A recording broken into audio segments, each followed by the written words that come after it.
नमस्कार, मैं हूं रवि तिवारी। आप देखना शुरू कर चुके हैं लोकल टीवी छत्तीसगढ़। नारी शक्ति वंदन अधिनियम के प्रभावी क्रियान्वयन के लिए एकजुटता का आह्वान किया गया है। मुख्यमंत्री विष्णुदेव साय जी ने सांसद, विधायकों और महिला संगठनों को इसके लिए पत्र लिखा है। खबर का पूरा विस्तार लोकल टीवी के दर्शकों को बताना चाहूंगा। आपको बता दूं कि मुख्यमंत्री विष्णुदेव साय जी ने नारी शक्ति वंदन अधिनियम के प्रभावी एवं समयबद्ध क्रियान्वयन को लेकर छत्तीसगढ़ के सभी लोकसभा एवं राज्यसभा सांसदों, विधानसभा सदस्यों और महिला संगठनों को पत्र लिखकर सक्रिय सहभागिता निभाने का आग्रह किया है। उन्होंने 16 अप्रैल 2026 को संसद में नारी शक्ति वंदन अधिनियम पर प्रस्तावित चर्चा को देश के लोकतांत्रिक इतिहास का एक महत्वपूर्ण और निर्णायक क्षण बताते हुए कहा है कि मातृशक्ति को लोकतांत्रिक संस्थाओं में समुचित प्रतिनिधित्व दिलाने की दिशा में एक ऐतिहासिक अवसर है। आगे मुख्यमंत्री जी ने कहा कि सांसदों को लिखे अपने पत्र में उल्लेख किया है कि 16 अप्रैल 2026 को संसद में नारी शक्ति वंदन अधिनियम पर प्रस्तावित चर्चा देश के लोकतांत्रिक इतिहास का एक महत्वपूर्ण अवसर है। वर्ष 2023 में संसद द्वारा इस अधिनियम को सर्वसम्मति से पारित किए जाने को लोकतंत्र की एकजुटता और महिला सशक्तिकरण के प्रति सामूहिक प्रतिबद्धता का प्रतीक है। मुख्यमंत्री ने सांसदों से आग्रह किया कि वे वर्ष 2019 के लोकसभा एवं विधानसभा चुनावों से पूर्व इस अधिनियम को प्रभावी रूप से लागू करने के विषय में सकारात्मक और सक्रिय भूमिका निभाएं, ताकि मातृशक्ति को उनका समुचित अधिकार शीघ्र प्राप्त हो सके।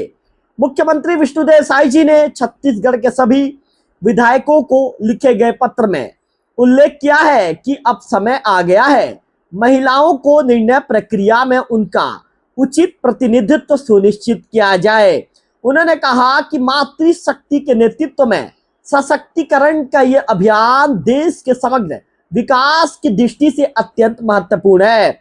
मुख्यमंत्री ने सभी विधायकों से अपेक्षा की है कि वे महिला आरक्षण के समर्थन में छत्तीसगढ़ की आवाज को सशक्त करें और इस विषय पर होने वाली चर्चा में सक्रिय सहभागिता निभाते हुए सकारात्मक वातावरण के निर्माण में अपना योगदान दे।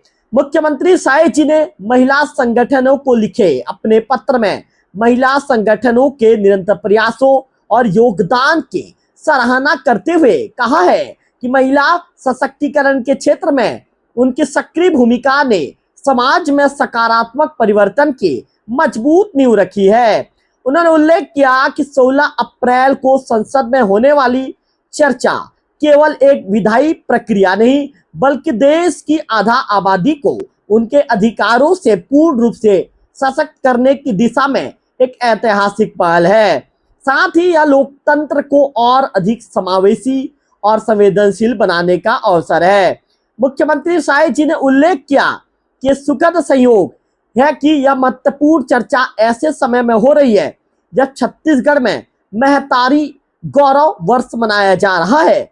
उन्होंने कहा कि छत्तीसगढ़ सदैव महिला सशक्तिकरण के क्षेत्र में अग्रणी रहा है और छत्तीसगढ़ विधानसभा में महिलाओं की उल्लेखनीय भागीदारी इसका प्रमाण है। स्थानीय निकायों में महिलाओं को 50% आरक्षण प्रदान किए जाने तथा महतारी वंदन योजना और रानी दुर्गावती योजना जैसे पहल के सकारात्मक परिणाम आज स्पष्ट रूप से दिखाई दे रहे हैं।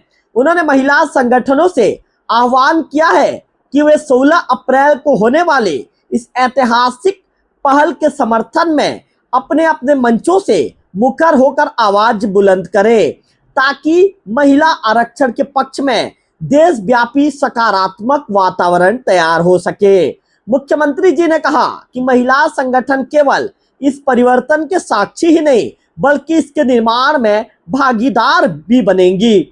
मुख्यमंत्री ने सभी जनप्रतिनिधियों और महिला संगठनों से अपील की है कि वे इस ऐतिहासिक अवसर पर एकजुट होकर महिला आरक्षण के समर्थन में सकारात्मक वातावरण का निर्माण करे और संसदीय चर्चा में अपनी सक्रिय भागीदारी सुनिश्चित करे। उन्होंने विश्वास व्यक्त किया है कि सामूहिक प्रयासों से यह पहल न केवल सफल होगी बल्कि देश के लोकतंत्र के सशक्तिकरण की दिशा में एक नए युग की शुरुआत भी होगी।